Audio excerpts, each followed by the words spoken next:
Morning Philippines, nandito na naman tayo sa channel natin Mutang Lawin. Tayo pupunta sa Kagubatan, maghahanap po tayo ng ibang uring ibon. Tara! Samahan niyo ako. Samahan po ka. Ito po yung Kagubatan namin. Dito tayo maghahanap ng ibang klaseng ibon. Pakita mo yung gubat. Tara ito, tingnan nyo. Ay, pakita niyo. Uy, pakita mo. Oh, papasok na tayo.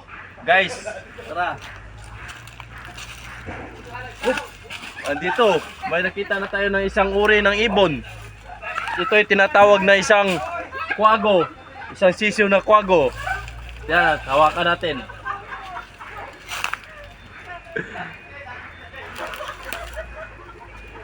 Oh, talaga. Kwago talaga to guys. Ito isang uring ibon na tinatawag nilang kwago.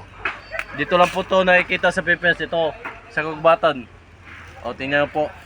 Maganda po yan guys. Pwede nyong tingnan na mabuti. O, tingnan nyo mabuti. Isang sisiw lang to ha.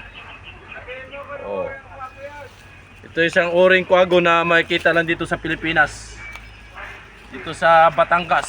Sa Malbar, Batangas. Dito sa Kagubatan. Okay, good.